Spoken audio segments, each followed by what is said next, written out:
Meus queridos irmãos e irmãs, no Evangelho de hoje, Jesus cura um cego, e ao fazer isso, Jesus nunca faz uma cura por esporte. Ele, quando faz uma cura, ele faz porque ele quer nos ensinar alguma coisa.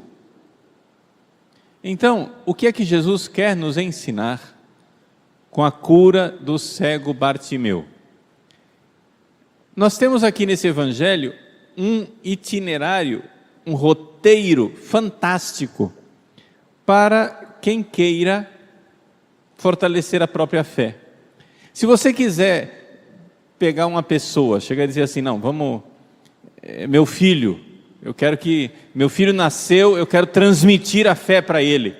Ou então, vamos supor que um amigo seu é protestante, ateu, está longe de Deus e você quer transmitir a fé. Como é que você faz para que a pessoa saia da cegueira da falta de fé, como o Bartimeu, para que ele tenha fé?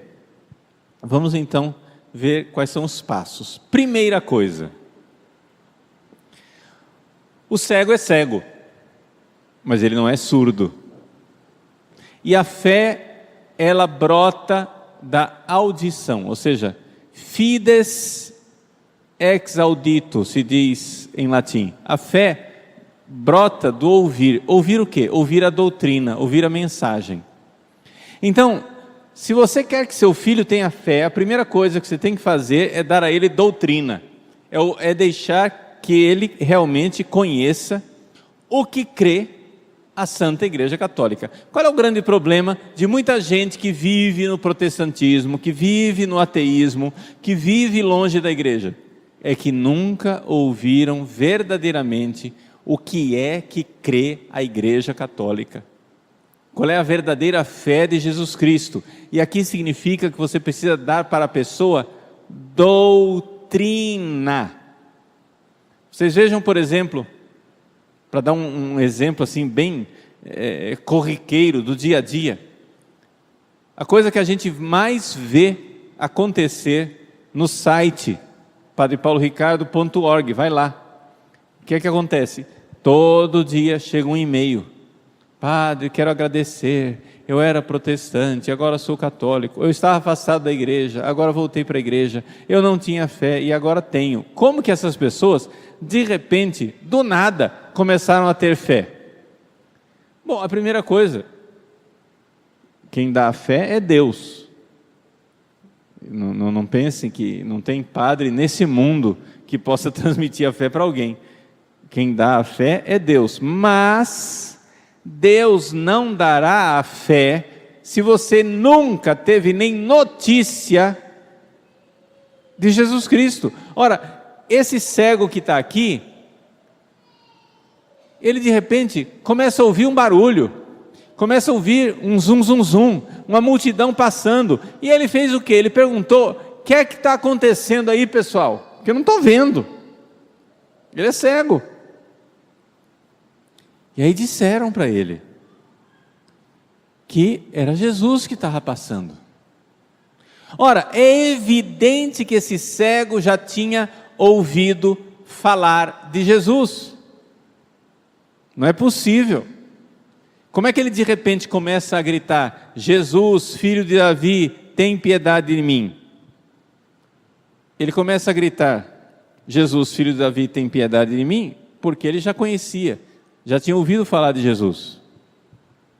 O que acontece é que nós precisamos fazer as pessoas entrarem em contato com a verdade da fé. Para os nossos filhos, isso significa o seguinte: você tem que dar doutrina para o seu filho.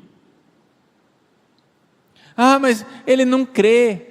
Ah, mas padre, como é que... Ensina. Você precisa ensinar para o seu filho, contar as histórias de Deus, contar a história de Jesus, como foi que Jesus nasceu, como é que ele veio ao mundo. Olha, Jesus não é um homem qualquer, ele é o Filho de Deus que nasceu, foi ele que veio, ele veio no ventre de uma virgem, a Virgem Maria. Isso é impressionante, é uma coisa fantástica. Olha só, aí, quando o anjo disse a Nossa Senhora, conta a história para o seu filho, para a sua filha. Conte a história e conte a história com o seu significado. Jesus é Filho de Deus. Conte como Jesus morreu na cruz, conte os milagres que ele fazia, conte a história dos santos. E não somente, conte com aquilo que é a doutrina da igreja. O seu filho precisa ter a doutrina básica, fundamental, senão ele não vai ter fé nunca. Ah, mas padre, mas não é assim que... Espera lá, entenda. Você tem um computador. O seu computador tem um super processador maravilhoso. É a sua alma. Mas se o computador está vazio, não tem nenhuma informação, não tem nenhum programa instalado, não tem dados que foram carregados, o processador não tem o que rodar, é evidente. Então a primeira coisa que você tem que fazer é começar a instalar programas. Você precisa dar doutrina.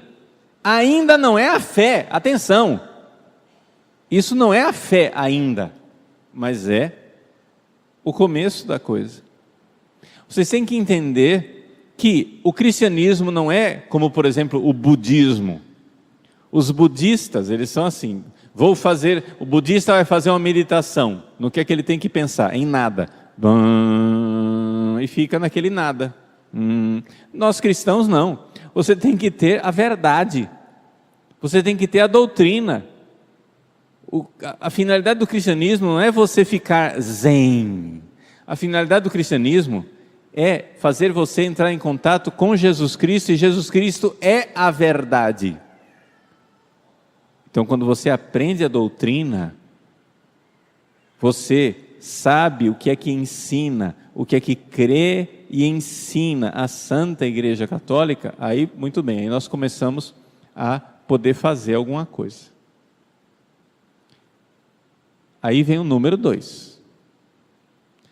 Vejam, lá pelas tantas, quando a pessoa começa a ouvir essa doutrina, ela começa a se sentir chamada por ela, por aquela beleza. Quantas vezes eu já ouvi esse testemunho, né? Nossa, eu não sabia que a Igreja Católica tinha tantas coisas maravilhosas, tantas verdades. A pessoa começa a ficar impressionada, porque tudo que ela ouvia na escola era só calúnia contra a igreja. Quando ela começa a ouvir a verdade, a história dos santos, a doutrina da igreja, a sublimidade das verdades que são ensinadas, a pessoa começa a ficar impressionada e começa a ter vontade. Vontade de quê? Vontade de rezar. Vontade de rezar. E é o que acontece, é o segundo passo. Jesus, filho de Davi, tem piedade de mim. O cego começou a rezar, começou a pedir. E a oração, ela é um passo essencial para você ter fé. Atenção, ainda não é a fé, é só o iniciozinho da fé, é o começo da fé. As orações, as primeiras orações que as pessoas fazem são muito frágeis. Quando a pessoa começa a rezar, ela acha que está falando sozinha, ela tem a sensação de que ela está meio tola, meio boba. Eu estou aqui falando sozinho, mas não está funcionando. Essa sensação, ela é natural no início, tá? É normal, porque você não está acostumado a rezar, mas se você começar a rezar, se você começar a dizer, suplicar, meu Deus, tem piedade de mim, eu estou precisando de teu auxílio, da tua luz, da tua verdade, Senhor, vem em meu auxílio, me dá mais fé. Senhor, que eu creia. Senhor, que eu veja. Veja, começam as orações. E o que acontece? Nestas pequenas orações, são orações vocais, Deus vai fazendo aquela fé que antes era só uma chamazinha de nada, vai crescendo. A fé vai crescendo. Você vai começando a ver que Deus tem um céu. Ele prometeu um céu para você. Ele prometeu uma felicidade. Ele quer te dar a felicidade. Não vai ser nessa vida, mas Ele quer te dar. E que Deus promete o céu para aqueles que o amarem, e que existe uma perdição, um inferno, uma coisa muito ruim para aqueles que se afastam de Deus, para aqueles que não querem nada com Deus. A pessoa começa a notar que a própria vida dela aqui é uma espécie de inferno, de infelicidade. Veja, existe uma informação importante aqui sobre o cego. Ele não era somente cego, ele era mendigo. O que é um mendigo? Mendigos somos todos nós, longe de Deus. Vamos definir o que é um mendigo. Mendigo é uma pessoa que recebe um dinheiro que é suficiente para mantê-lo vivo, mas não é suficiente para tirá-lo da miséria. Isso é um mendigo. O que é que a esmola faz com o mendigo? É o seguinte: você está morrendo de fome, né? Eu te dou uma esmola. Aí você come naquele dia, mas aquele dinheiro não é suficiente para te tirar da rua, da mendicância, da calçada. Aquele dinheiro é só suficiente para te manter vivo, para que no dia seguinte você continue sofrendo. Aí você dá mais dinheiro, outro dia ele sofre outra vez. E a vida sofrida, ela vai se encompridando. Atenção, eu não estou aqui dizendo que a gente não deve ajudar as pessoas necessitadas, pelo amor de Deus. Eu não estou aqui dizendo que os mendigos têm que morrer, não é nada disso, você não entendeu nada. Não é isso. Eu só estou dizendo que nós somos comparáveis ao mendigo. Você recebe o quê? Esmola desse mundo. O mundo te dá felicidadezinhas. Você fica alegrinho. Recebe uma boa notícia, está alegrinho. Mas aquela alegria transitória, momentânea, passageira, não vai te dar felicidade. A felicidade você vai ter no céu. Aqui nesse mundo, você não vai ter felicidade perfeita. Vai ter só uma sombra de felicidade. Então vejam, todos nós somos mendigos. Essa é a nossa situação depois que Adão e Eva pecaram. Infelizmente, essa é a situação dos seres humanos nesse mundo. Tá? A situação nossa nesse mundo é que todos os dias tem uma cruz. As pessoas ficam... perdem a fé. Por quê? Porque chega e diz assim: se Deus fosse bom, por que Ele permite essa maldade? Mas escuta lá, pera lá, quando foi que nosso Senhor Jesus Cristo prometeu para você que Ele ia te dar um analgésico para você ter uma vida sem dor? Mas exatamente o contrário.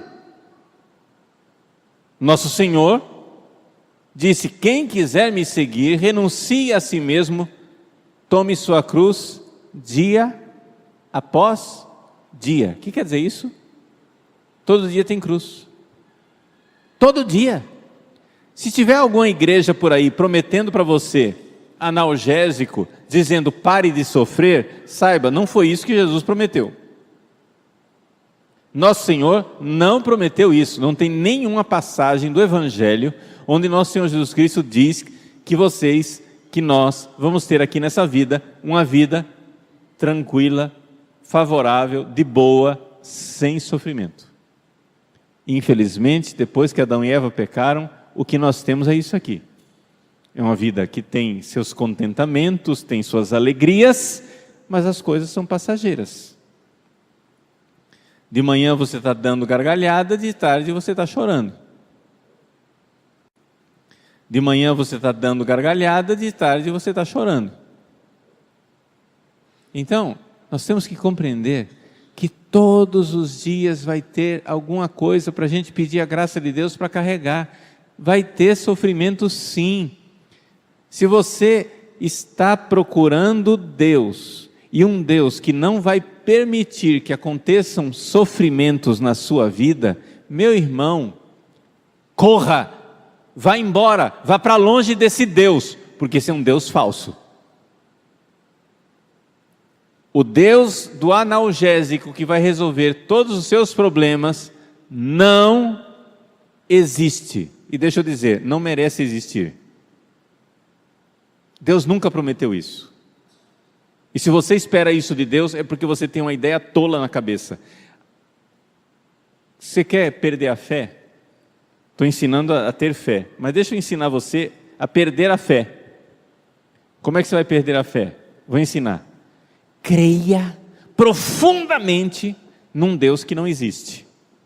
Aí depois que você estiver bem com fé, e a vida mostrar que esse Deus não existe, você diz, ele não existe, pronto, perdeu a fé. É assim que o diabo faz. O diabo, antes de fazer você perder a fé, ele faz você ser um profundo crente num Deus falso. Aí você espera de Deus o que Deus nunca prometeu, aí a promessa não se cumpre, e aí você diz, Deus não existe. Mas esse daí nunca existiu mesmo. Esse Deus aí que você acreditava, ele nunca existiu de verdade. Pois bem, vamos lá. O mendigo, o cego é mendigo. A nossa vida, longe de Deus, longe de Jesus, longe do céu, é uma vida miserável. Me desculpem, o mundo só nos consegue dar esmolinhas. Aí, esse homem, essa mulher, que está começando a ter fé, vai suplicando, vai pedindo, vai insistindo. Qual é o problema quando a gente começa a se aproximar de Deus e começa a fazer as nossas orações? Aí junta a turma do deixa disso.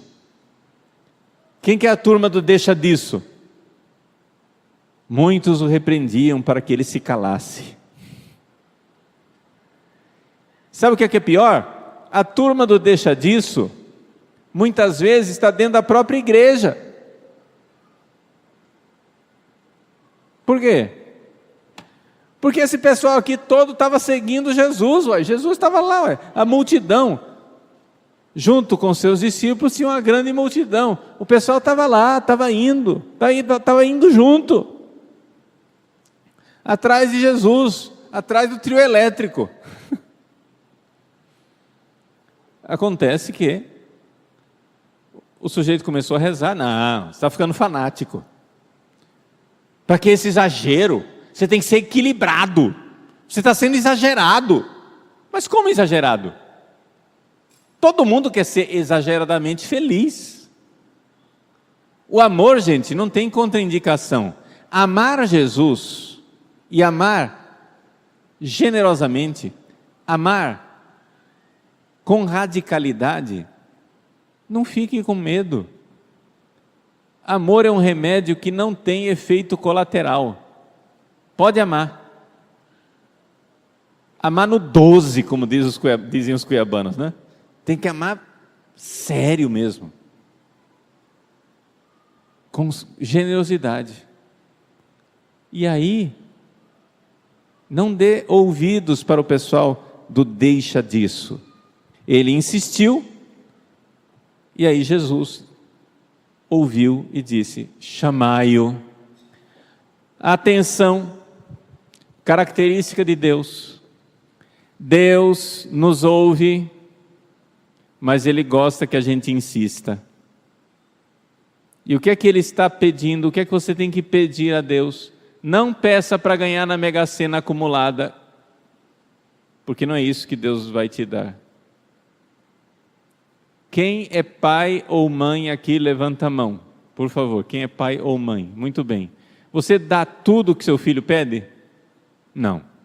Por quê? Porque você ama seu filho. E porque você ama, você diz não. Não. E Deus nos ama e diz não. Não dou o que você quer, porque vai te fazer mal. Se você é um bilionário como Bill Gates e o teu filho de 10 anos de idade pede uma Ferrari, você tem dinheiro suficiente para comprar uma frota de Ferrari. Mas você não vai dar uma Ferrari para o seu filho. Porque você ama e você diz não. Deus diz não para nós. Deus demora, porque Deus quer ver a sua perseverança. Deus quer que você cresça de fé em fé. Vai, pede, insiste. Senhor, eu quero ter fé, aumenta a minha fé, me ajuda, Jesus, tem piedade de mim, olha a vida miserável que eu estou vivendo. Jesus, muda a minha vida. Se você pedir insistentemente que Jesus mude o seu coração, Ele vai mudar, sabe por quê? Porque Ele quer mudar. Ele quer mudar. E aí então, acontece o momento mais importante e mais decisivo. Agora prestem atenção, porque agora é que está, aqui é que está o segredo. Você começou a dar doutrina para o seu filho. Seu filho começou a se sentir atraído por aquilo. Ele começou a rezar. Insistiu na oração. Mas chega um momento em que você tem que dar o pulo. É aqui que está o problema. E é por isso que muita gente não chega a crer. Por quê? Porque quer seguranças, quer garantias. Ouçam o que esse cego faz. O cego jogou o manto, deu um pulo e foi até Jesus. Gente, se vocês estão acostumados a conviver com pessoas com deficiência visual, você sabe muito bem que cego não pula. Se tem uma coisa que cego não faz é pular. Ele caminha às apalpadelas. Ele vai tateando, ele vai sentindo o chão para ter firmeza. Com a bengala ele vai batendo para sentir se tem algum buraco. Cego não pula. Mas esse cego pulou, e não somente pulou. Ele deixou de lado as garantias que ele tinha. Diz aqui, o cego jogou o manto. Sabe o que é esse manto? Ele era mendigo. Gente, sabe o que é um manto para um mendigo? É a casa dele. É o único agasalho que ele tem durante a noite. Nós estamos aqui em Jericó. Jericó fica geograficamente é um lugar desértico. Num lugar desértico, de manhã é quente para chuchu, de noite é frio. Esse cego jogou fora o manto dele, sabe por quê? Porque ele sabia que ele ia ser ouvido. Ele não precisava mais daquele manto. E ele pulou na direção de Jesus. Nós precisamos arriscar. É necessário. Se você vai crescendo de fé em fé, vai pedindo a Deus e a fé vai aumentando, mas chega uma hora que você vai ter que se lançar nos braços de Jesus. Se você quer garantias, se você quer fórmulas matemáticas, Deus não vai te dar isso. Deus quer amor que confia. Confia em mim. É famosa aquela história de um pai que tinha um filho que estava num prédio pegando fogo. O filho está lá em cima, no prédio pegando fogo, cheio de fumaça, e o pai está aqui embaixo com os bombeiros, com aquele aparador, aquela espécie de cama elástica para a pessoa se jogar. Pois bem, o filho está lá, não pode descer, tem que se jogar pela janela para escapar do fogo. E o papai está lá embaixo com os bombeiros. E o filho diz: papai, cadê você? Só tem fumaça, eu não te vejo. E o pai diz: filho, se jogue, coragem, força. Eu estou aqui com os bombeiros, pode se jogar. Mas o filho diz: mas eu não estou vendo nada, só tem fumaça, como é que eu vou me jogar? E o pai diz: filho, você não está me vendo, mas eu estou vendo você.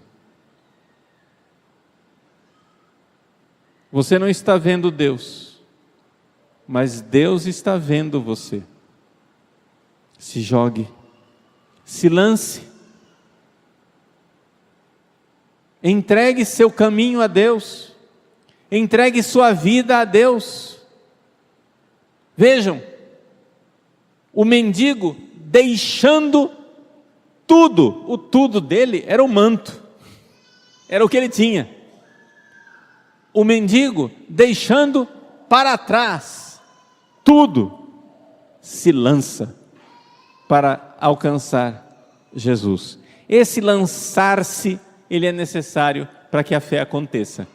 Veja, de onde que veio essa coragem do cego? Do nada? Não, veio da oração que veio antes.